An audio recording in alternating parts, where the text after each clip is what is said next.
দিৱস বুলি আজি অনুষ্ঠানটি অনুষ্ঠিত কৰিছো এই নাৰী দিৱস আচলতে আমাৰ বাবে এই যে সন্মুখত আজি আইসকল বহি আছে সেই আইসকল বা মোৰ নিচিনাই ছোৱালী মাসকল আমাৰ অধিকাৰৰ বাবে এটা সময়ত এই দিৱসৰ সূচনা হৈছিল আপোনালোকে সকলোৱে হয়তো জানে যে আজি নাৰী দিৱসটো কেনেকৈ হৈছিল মই অকণমান ইতিহাস বিচাৰিব খুজিছো আৰু মই আপোনালোকে শুনিব বুলি আশা কৰিছো বহু বছৰৰ আগতে 1857 চন আৰু এই 1857 চনতে আমাৰ এটা বিপ্লৱ হৈছিল যিটো বিপ্লৱৰ পৰাই যিটো সূচনাৰ পৰাই আমি ব্ৰিটিছৰ কবলৰ পৰা আচলতে মুক্ত হৈছিলো সেই সিপাহী বিদ্ৰোহ আৰম্ভ হৈছিল 1857 চনত আৰু এই 1857 চনতে আমাৰ ভাৰতৰ বাহিৰৰ মাৰ্কিন যুক্তৰাষ্ট্ৰৰ আমেৰিকাৰ নিউয়ৰ্ক নামৰ ঠাইত আপোনাৰ আমাৰ নিচিনা এখিনি মহিলাই তেওঁলোকৰ বস্ত্ৰ প্ৰতিষ্ঠান বা যি সূতা উৎপাদন কাৰখানা তেওঁলোকে তাত কাম কৰিছিল আৰু তেতিয়া তেওঁলোকৰ কি হৈছিল তেওঁলোকৰ কোনো সময়সীমা নাছিল বা তেওঁলোকে যিখিনি কাম কৰিছিল তাৰ বাবদ তেওঁলোকে কোনো প্ৰাপ্য দৰমহা পোৱা নাছিল গতিকে তেওঁলোকে তাৰ প্ৰতিবাদ কৰিছিল আৰু প্ৰতিবাদ কৰাৰ পিছত তেওঁলোকৰ সেই যি চৰকাৰ আছিল সেই চৰকাৰে কিন্তু তেওঁলোকক উৎপীড়ন কৰি দমন কৰিবলৈ চেষ্টা কৰিছিল তাৰ পিছতে কেইবা বছৰ পাৰ হৈ গ'ল তেওঁলোকৰ কোনো সমাধান নহ'ল আৰু 1908 চনত সেই সময়ৰ এগৰাকী নেত্ৰী আৰু আপোনালোকে মন কৰিব প্ৰত্যেকটো ক্ষেত্ৰতে গাঁও বা বিভিন্ন সমাজ বা এগৰাকী নেত্ৰী থাকে নেত্ৰী গম পাইছে নহয় উদ্যোক্তাসকল এতিয়া আমাৰ এই আজি অনুষ্ঠানটো আঠৰাতে কেইগৰাকী মানে বিশেষকৈ লিড লৈ আছে গতিকে তেনেকুৱা কিছুমান এগৰাকী নেত্ৰী আছিলে ক্লাৰা জেটকিন নামৰ সেই জাৰ্মান মহিলাগৰাকীয়ে মই অকণমান বাহিৰৰ কথা কৈছো আৰু ইতিহাসৰ কথা সেই ক্লাৰা জেটকিনে 1908 চনত আন্তঃৰাষ্ট্ৰীয় নাৰী দিৱসৰ আৰম্ভ কৰিছিলে তাৰপিছতে 1910 চনত পুনৰ ডেনমাৰ্ক নামৰ ঠাইত তেওঁলোকে ক্লাৰা জেটকিন আৰু লগতে আৰু এগৰাকী আছিলে ৰোজা লুক্সেমবাৰ্গ বুলি কয় তেনেকুৱা কেইগৰাকীমান মহিলাই উদ্যোগ লৈ মহিলাসকলৰ অত্যাচাৰ উৎপীড়ন আৰু সংগ্ৰামৰ বাবে উঠি পৰি লাগি আন্তঃৰাষ্ট্ৰীয় নাৰী দিৱসৰ সূচনা কৰিছিলে দিনবোৰ পাৰ হৈ গৈছিলে আমাৰ আপোনালোকে জানে যে সমগ্ৰ পৃথিৱীত আমাৰ দুখন বিশ্বযুদ্ধ হৈছিলে সেই বিশ্বযুদ্ধ প্ৰথম বিশ্বযুদ্ধ হৈছিলে 1914 চনত আৰু সেই সময়ত বিভিন্ন ঠাইত খাদ্যৰ নাটনি হৈছিলে শান্তি নাইকিয়া হৈছিলে আৰু সেই যি বিশ্বযুদ্ধ হৈছিলে সেই বিশ্বযুদ্ধসমূহৰ যি পৰিণতি সেই পৰিণতি আজি পৰ্যন্ত কিন্তু প্ৰজন্মৰ পৰা প্ৰজন্মই সেই দুখ ভোগ কৰি আছে বহুত পংগু আজিলৈকে হৈ আছে তেতিয়া সেই 1914 চনৰ যি বিশ্বযুদ্ধ হৈছিলে তাৰপিছত ৰাছিয়া আপোনালোকে জানে যে গোটেই আমাৰ পৃথিৱীত যিমানবোৰ দেশ আছে সেই দেশবোৰৰ আটাইতকৈ ডাঙৰ দেশে হ'ল ৰাছিয়া সেই ৰাছিয়াত কি হৈছিলে মহিলাসকলে প্ৰতিবাদ কৰিছিলে আৰু তেওঁলোকে তেতিয়া তেওঁলোকৰ অধিকাৰৰ বাবে যুঁজ কৰি আছিলে এনেকৈ যুঁজ কৰোঁতে মহিলাসকলে নিজৰ প্ৰাপ্য বা অধিকাৰৰ কাৰণে যুঁজ কৰোঁতে নিজৰ অধিকাৰটো তেতিয়াও পোৱা নাছিলে তাৰপিছত আহি আমি 1975 চন পালো সেই 75 চনতে আমাৰ ৰাষ্ট্ৰসংঘই সমগ্ৰ বিশ্বতে এই আমি আজি যি নাৰী দিৱস উদযাপন কৰিছো সেই নাৰী দিৱস আন্তঃৰাষ্ট্ৰীয় নাৰী দিৱস পালন কৰিবলৈ গোটেই বিশ্বই পালন কৰিবলৈ সিদ্ধান্ত গ্ৰহণ কৰিলে আৰু আমাৰ এই আজি আমি এনেকৈ যেতিয়া সমবেত হৈছো এই সমবেত হোৱাৰ আজিয়ে এইখিনি হৈছিলে ইতিহাস আচলতে আমি কি বিচাৰো আমি কিহৰ কাৰণে এই নাৰী দিৱস পাতিছো কি লাগে আমাক কি পুৰুষৰ লগে লগে নে পুৰুষতকৈ আমি শ্ৰেষ্ঠ নেকি আমিয়ে শ্ৰেষ্ঠ নেকি নাৰীয়ে শ্ৰেষ্ঠ নেকি আমাৰ বহুত কথা আহে যে নাৰী আগবাঢ়িব লাগে নাৰীৰ সমতা হ'ব লাগে এই নাৰীৰ সমতা মানে কি তাৰমানে কি আমাৰ যি আমাৰ সমাজ ব্যৱস্থা আছে এই সমাজ ব্যৱস্থা আমি পুৰুষ নাৰী যি ঘৰখনৰ মা দেউতা বাই ভনী আমি থাকো কি ইয়াত আমিয়ে শ্ৰেষ্ঠ নেকি নাৰীগৰাকী শ্ৰেষ্ঠ নেকি আচলতে সেয়া ক'লে ভুল হ'ব নাৰী আৰু পুৰুষ সমান আৰু মই যেতিয়া এই কথাখিনি কৈছো যেতিয়া কোনোবাই ক'ব যে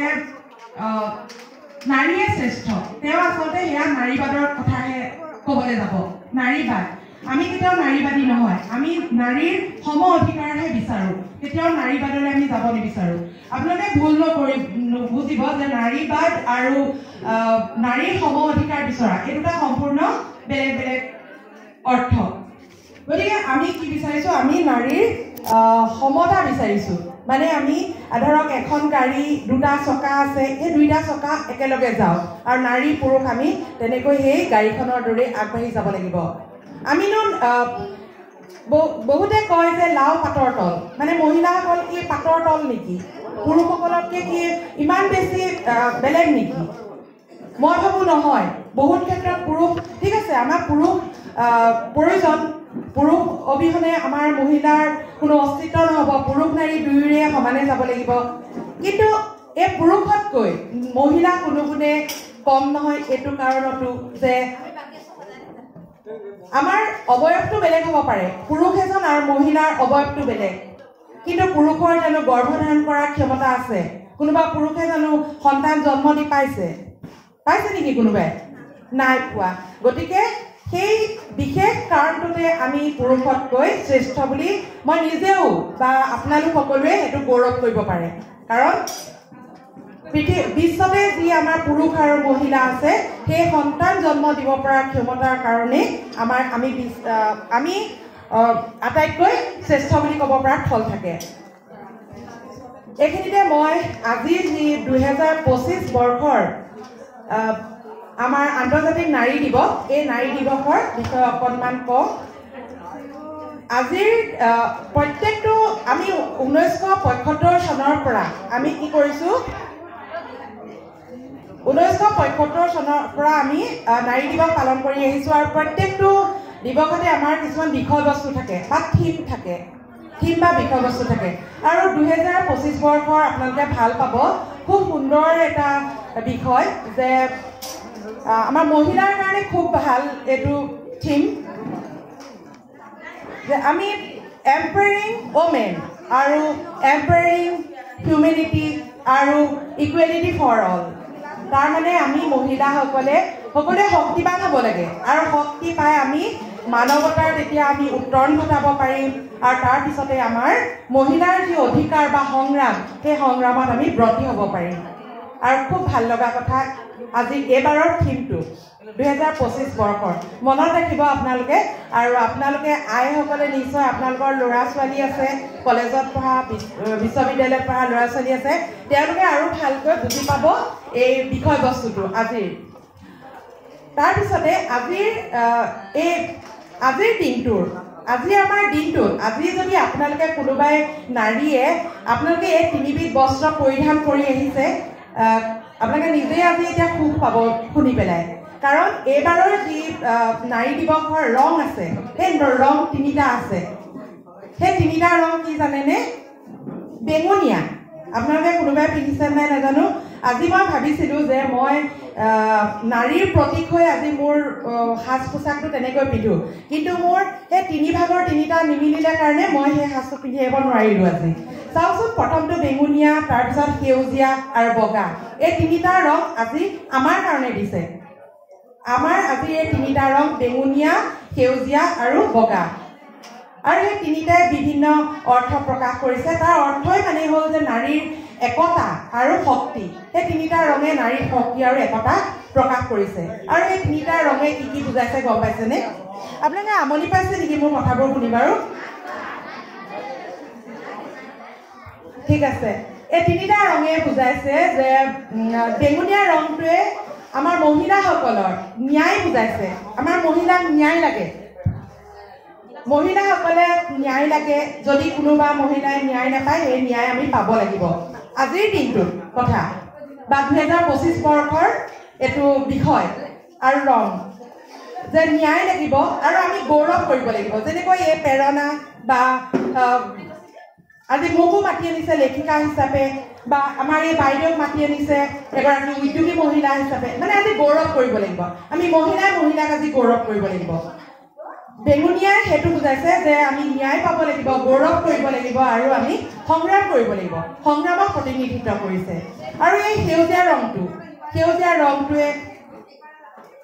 বুজাইছে আশা আমি মহিলাসকলে আশাও কৰিব লাগিব আৰু আশাৰ পৰাই আমাৰ শক্তি উদ্ভৱ হ'ব আমি সপোন দেখিব লাগিব সেই সপোনৰ পৰা আমাৰ ফলৱৰ্তী হ'ব সেই সংগ্ৰামসমূহ আমাৰ পৰিপূৰ্ণ কৰিব পাৰিম এই সেউজীয়া ৰঙে সেইভাবে কি বুজাইছে যে আশা আৰু পৰিৱৰ্তন বুজাইছে আৰু বগা ৰংটো আপোনালোকে জানেই আৰু শান্তি আৰু শুভ্ৰতাক বুজাইছে গতিকে এই ৰংকেইটাই আজিৰ দিনটোৰ তাৎপৰ্য বহন কৰিছে আজি আমি সকলো নাৰী আমি নিজকে মই নিজক কৈছো যে আমি কিছুমান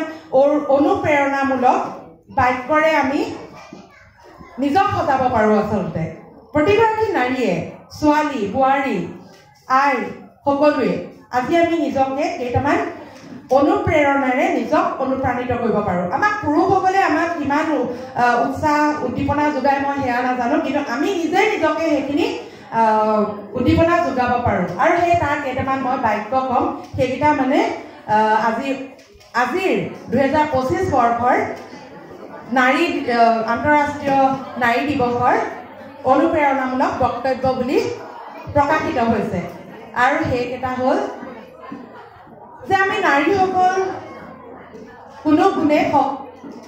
আমাৰ নাৰীৰ শক্তি অসীম কেনেকৈ সেই শক্তিটো অসীম হ'ব যে যেতিয়া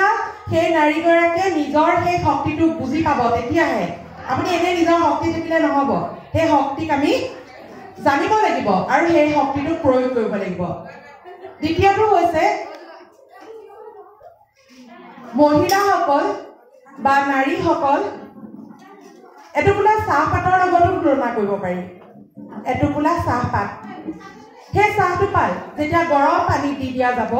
তেতিয়াহে আচলতে তাৰ প্ৰকৃত ৰূপ বা শক্তি বা সৌন্দৰ্যটো দেখা যাব গতিকে এটুকুৰা চাহৰ লগতো আমাৰ মহিলাসকলক আমি তুলনা কৰিব পাৰোঁ এয়া আমি নিজে কৈ অনুপ্ৰাণিত হ'ম আৰু নাৰীক সন্মান কৰিব লাগিব কিয়নো নাৰীসকল হ'ল পৃথিৱীৰ প্ৰথম ভেটি নাৰীসকলক আপুনি শিক্ষিত কৰক এখন শিক্ষিত সমাজ পাব প্ৰথমতে কিন্তু কৈ লৈছোঁ যে প্ৰতিগৰাকী নাৰীয়ে শিক্ষিত হ'ব লাগিব আৰু সেই শিক্ষিত নাৰীসকলেহে একোখন সুন্দৰ সমাজ গঢ়িব পাৰিব সুন্দৰ সমাজ আগবঢ়াব পাৰিব বা সমাজলৈ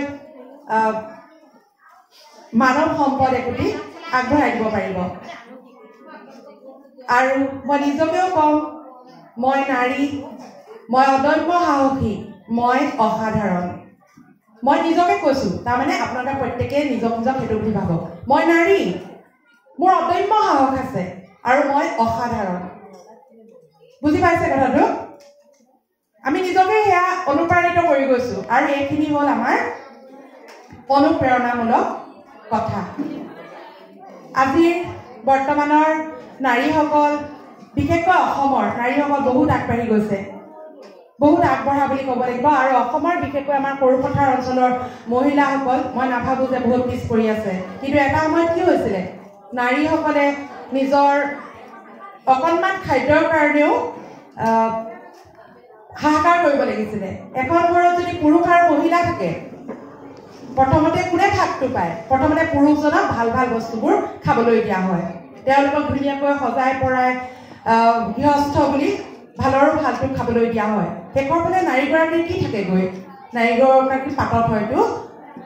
সুদা ভাত অকণ দাইল অকণ ৰুটি অকণ থাকেগৈ কিন্তু এয়া হোৱা উচিত জানো নহয় সকলোৱে সমানে খাওঁ সেইদিন নাই আৰু কাৰণ বিশেষকৈ পুৰুষজনতকৈ মহিলাকে বেছি শক্তিশালী কৰি তুলিব লাগিব কাৰণ মহিলাৰ ওপৰত গোটেই ঘৰখনৰ ভাৰ আহি যায় গতিকে মহিলাসকল সুস্থ হৈ থাকিলে গোটেই পৰিয়ালটো সুস্থ হ'ব আৰু গোটেই পৰিয়ালটো সুস্থ হৈ থাকিলেহে এখন সমাজক আমি সুস্থ সবল সমাজ বুলি ক'ব পাৰিম আৰু আচলতে আমাৰ সমাজ ব্যৱস্থাটো ইমান ভাল নহয় নেকি বাৰু আপোনালোকে নিজৰ সমাজ ব্যৱস্থাটো নিজৰ ঘৰখনক কেনেকৈ ৰাখে বাৰু আপোনালোকৰ ধৰক ঘৰত এজন ল'ৰা আছে এজনী ছোৱালী আছে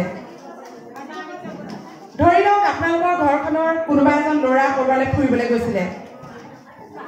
এদিন ৰাতি আপোনালোকৰ ল'ৰাজন ঘৰলৈ উভতি নাহিলে ল'ৰাজনৰে ধৰক এটা মোবাইল ফোন আছিলে মোবাইল ফোনটো ছুইচ অফ আছে আপুনি ফোন কৰি আছে আপুনি পোৱা নাই পিছদিনাখনলৈ যেতিয়া ঘৰলৈ ল'ৰাজন ঘূৰি আহিব আপোনালোকে তাক কি কৰিব আইও মোৰ বোপাইটো ঘৰলৈ আহিলেও ক'বনে বাৰু নিশ্চয় তেনেকৈ ক'ব যে মোৰ ল'ৰাটো অন্ততঃ ঘৰলৈ ঘূৰি আহিলে আপোনাৰ ছোৱালীজনী এদিন ক'ৰবালৈ গৈছিলে হয়তো কিবা কাৰণত তাই মোবাইল ছুইচ অফ হৈ গ'ল কিবা কাৰণত আৰু তাই হয়তো লগৰীয়াৰ ঘৰত থাকিবলৈ গ'ল পিছদিনাখন যেতিয়া আপোনালোকৰ ঘৰলৈ ছোৱালীজনী ঘূৰি আহিব তেতিয়া কিন্তু প্ৰথমতে আপোনালোক মাক হৈ আপোনালোকৰ পৰাই কিন্তু তাই এটা প্ৰশ্নৰ সন্মুখীন হ'ব যে তই কালি ক'ত আছিলি হয়নে বাৰু কথাটো হয়নে নহয় বাৰু কিন্তু কিয় তেনেকুৱা কৰিছে আপোনালোকে কিয় আপোনালোকে ল'ৰাটোক আঠে বেঠে আনিলে কিয় ছোৱালীজনীক আপোনালোকে ইমান সন্দেহ কৰিলে কি ছোৱালীজনী কি বাহিৰত থাকিব নালাগে নেকি এইবোৰ কোৱাৰ কাৰণে বেয়া নাপাব আচলতে মই এইটো কাৰণে কৈছোঁ যে আমিয়ে আচলতে এই সমাজখনত এনেকুৱা ধৰণৰ কথাৰে আমি ছোৱালীবোৰক দুৰ্বল কৰি পেলাওঁ গম পাইছেনে এই আমি যেতিয়া মহিলাসকলক বা ছোৱালী এনেকুৱা ধৰণৰ আমি নিজেই আমাৰ ছোৱালীবিলাকক যে গধূলি সময় হ'লে ল'ৰাটো ওলাই যাব পাৰিব আৰু ছোৱালীজনী মানে ওলাই যাব নোৱাৰে তাই কাৰোবাক লগ লাগিব কিয় তাই নোৱাৰিব যাব আমি তই নোৱাৰিবি তোৰ লগত আৰু দুটামান যাওক বা দুজনীমান যাওক আমি এনেকুৱা কৰোঁ মানে তাইক আমি সৰুৰ পৰা শিকাই দিওঁ যে ছোৱালী মানে দুৰ্বল আকৌ যদি কেতিয়াবা স্কুলত আপোনাৰ ল'ৰাটোৱে যদি কাৰোবাৰ লগত কাজিয়া কৰি আহিলে কয় সি যে মা আজি মই আমুকৰ লগত কাজিয়া কৰি আহিলোঁ তেতিয়া হয়তো আপুনি ক'ব তই কিহৰ ল'ৰা দেখুৱাই আহিছ তই এক ঘোচা মাৰি থৈ আহিব নোৱাৰিবি তোৰ ল'ৰাটোক ইটো তোক যিটোৱে মাৰিলে তই এক ঘোচা মাৰি থৈ আহিব নোৱাৰিবি আপুনি নিশ্চয় তেনেকৈ ক'ব তই কিয় মাৰ খাই আহিছ তোৰ লাভ নাই তই ল'ৰা হয় প্ৰথমটো ধাপ কিন্তু আপোনাৰ ছোৱালীজনীয়ে যদি কেনেবাকৈ কোনোবাই যদি তাইক কিবা কয় জোকায় তেতিয়া যদি তাই কেনেবাকৈ কোনোবা ল'ৰা এটাকে মাৰি আহিলে বা কিবা কৰি আহিলে তেতিয়া হয়তো কোনোবাই ক'ব সেই ছোৱালীজনী বহুত বৰ ছাৰ একদম মাৰি দিলে একদম মানে তাই ভাল নহয় আৰু তাৰমানে তেনেকুৱা ধৰণৰ আমাৰ ছোৱালীসমূহক ক'ব কিন্তু আচলতে আমাৰ সেই সৰুৰ পৰা সেই ল'ৰাটো ছোৱালীজনী যেতিয়া সৰুতে ঘৰখনত সেই কথাখিনি সোমোৱাই দিয়া হয় তেতিয়া কি হয় ল'ৰাটোৱে ভাবে যে ছোৱালীক খুব সোনকালে মানে বনাব পাৰি মানে সিহঁতি দুৰ্বল সিহঁতক আমি যিকোনো কৰিব পাৰোঁ এইখিনি কথা আপোনালোকৰ নিশ্চয় ঘৰে ঘৰে হয় আৰু অকণমান কম বেছি নহয় আমনি নাপাব আৰু দুষাৰমান কথা কওঁ বাৰু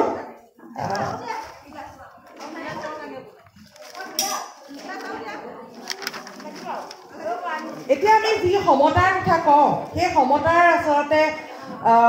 সমতাৰ প্ৰজন্মৰ কথা ক'বলৈ গ'লে আমি বহুত কথা চাব লাগিব সমতাৰ প্ৰজন্ম